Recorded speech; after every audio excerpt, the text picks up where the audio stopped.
نبی صلی اللہ علیہ وسلم کے دور میں نا سونے کی قیمت 7.5 تولہ سونا اور 52.5 تولہ چاندی، ان دونوں کی قیمت کیا تھی؟ سیم، اور ان دونوں کو زکوٰۃ کا نصاب بنایا ہے۔ بعد میں سونے کی ویلیو بہت بڑھ گئی اور چاندی کی ویلیو اس کے مقابلے میں نہیں بڑھی۔ بعد میں فقہا پریشان ہوئے کہ اب سونے کو نصاب بنایا جائے یا چاندی کو، ویلیو میں فرق ہے۔ اب ہمیں نہیں پتا نبی کی نظر میں اصل جو نصاب تھا وہ چاندی تھی یا سونا۔ اگر ہمارے پاس کوئی ایسی حدیث ہوتی جس سے پتا چل جاتا کہ دونوں اصل ہیں تو ہم کیا کرتے؟ دونوں کا ریشو نکال لیتے۔ 7.5 تولہ چاندی سونا اور 52.5 تولہ چاندی کا کیا نکالتے؟ ویلیو کا ریشو، کہ بھی دونوں اصل ہیں تو اب دونوں کی قیمت میں فرق ہو گیا تو ریشو نکال لو۔ لیکن اس بات کا امکان ہے کہ اصل پیغمبر کی نظر میں چاندی ہو۔ 7.5 تولے کو اس لیے معیار بنایا ہو کہ وہ اس وقت 52.5 تولے چاندی کے برابر تھا۔ یہ ممکن ہے یا نہیں؟ یہ بھی ممکن ہے کہ اصل 7.5 تولہ ہو، 52.5 کو اس لیے معیار بنایا کہ وہ 7.5 کے بولو برابر۔ اب فقہا پریشان ہوئے تو فقہا نے کیا کیا؟ 52.5 تولے چاندی کو بنایا۔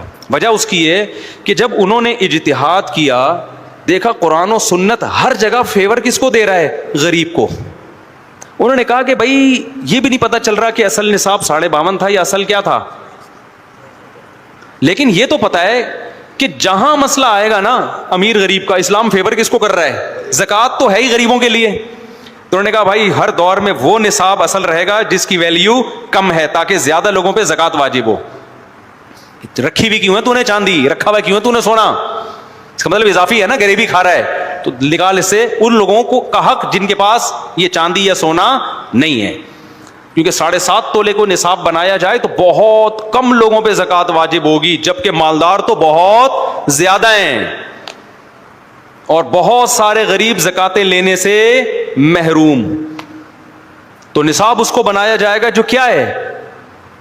آج اگر 52.5 تولے چاندی کی ویلیو بہت زیادہ ہو جاتی ہے، کل علماء کا فتویٰ چینج ہو جائے گا کہ اب قیمت دیکھنی ہے 7.5 تولے کی۔ ہو سکتا ہے آپ لوگ بولے ابے یار اتنے عرصے سے یہ بولتے رہے 52.5 تولہ چاندی کی اصل معیار ہے، پرانی ساری کتابوں میں یہ لکھا ہے، اب کیا معیار ہو گیا 7.5 تولہ؟ یار یہ تو مولوی ایک جگہ ٹکتے ہی نہیں ہے بھائی، وہ ٹکے ہوئے ہیں ایک ہی جگہ۔ اصول وہی ہے کہ جو سستا ہوگا معیار اس کو، اس کا مطلب فقہا بھی ماحول سے متاثر نہیں ہوئے۔ اب بھی بہت سے لوگ ہمیں آگے تنگ کرتے ہیں، ابے بھائی 1 تولہ سونا ہے، تھوڑے سے پیسے ہیں تو یہ کیا 52.5 تولہ مفتی صاحب؟ میں کہتا ہوں بھائی جان تم نے 52.5 تولہ چاندی رکھی بھی کس خوشی میں ہے؟ ٹھیک ہے نا، یہ اضافی غریبیاں ہیں تو نکالو نا پھر اللہ کا حق۔